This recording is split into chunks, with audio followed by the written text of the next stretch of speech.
There are some really silly myths out there about what it takes to be a great writer. What are some of them that we're going to be debunking today?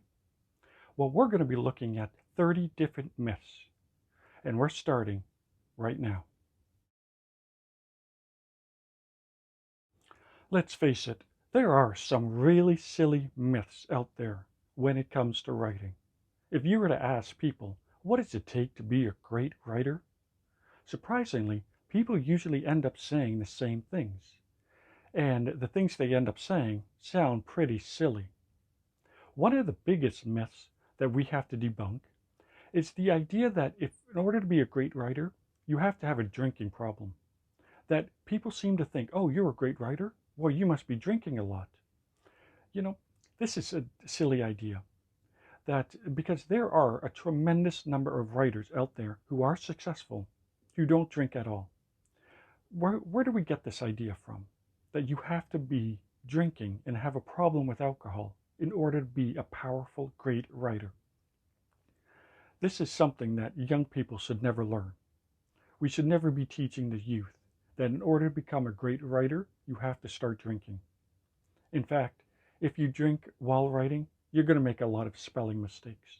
Some of the best novels were written when the writer was sober. Some of the worst novels ever written that were never published were written when the publisher was drinking, when the writer was drinking. So let's not be believing this silly idea. The next myth about being a writer is that they have to be moody, that they have to have problems with depression, that they have to have anger management problems where they can just fly off the handle at any moment, and you have to stay away from a successful writer. The fact is, the majority of all successful writers are just down to earth people who you would love to have as a friend. This idea that they have to be moody and depressed and angry in order to be a great writer, you don't have to believe such silliness. You can be a happy, down to earth person and be a great writer. The third thing that people believe is that you have to start young in order to be a great writer. That if you're in your 40s or 50s and you want to be a writer, well, you have to give up on that idea. Because in order to be a great writer, you have to start when you're a teenager in your 20s. You have to be published in your 30s. The fact is, there are a tremendous number of writers who have published in the 50s or 60s. So we have to stop believing the silliness that you have to start when you're young. And if you don't start, you shouldn't even bother. How many great novels have we missed out on by authors who were in the 40s or 50s or 60s, who had an idea, who gave up, who didn't even bother writing because they believed this idea that they had to start when they were young. And because they didn't start, they think, well, why should I bother now? All great writers can start at any age.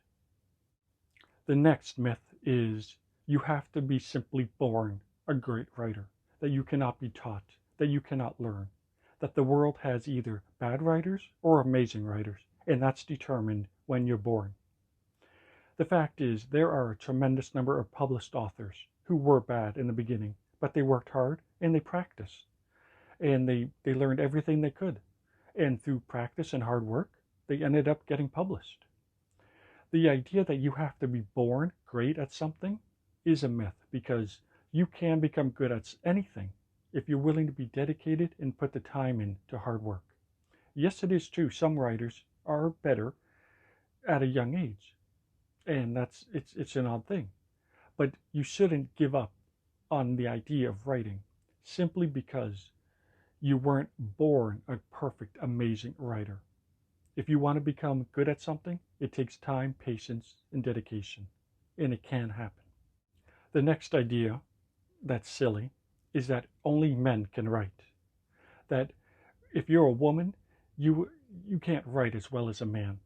The fact is, some of the best books ever written, from Gone with the Wind to Frankenstein, these books were written by women, and they did an amazing job.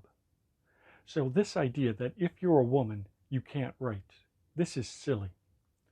And we can't live in this world where we think only men can make for great writers. A woman can write just as well as a man can. There's nothing wrong. It's a silly belief that people have.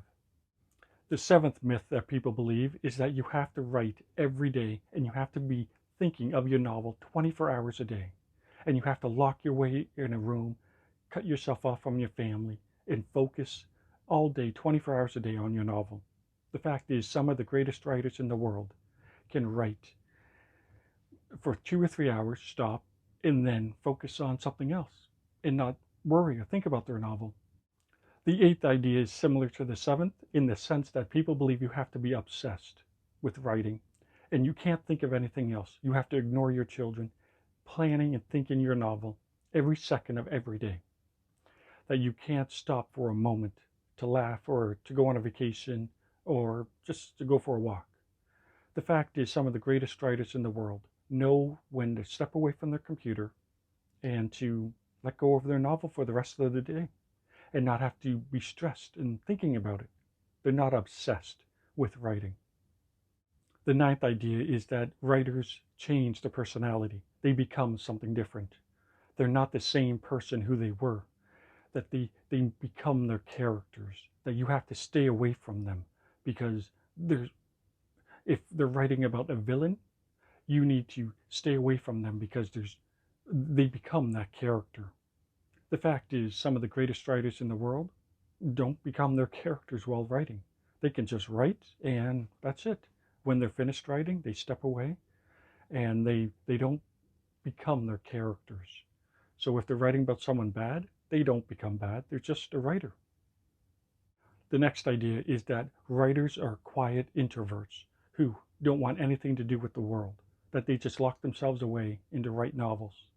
The fact is that some of the greatest writers in the world can be outgoing, talkative, have friends, have families, have children.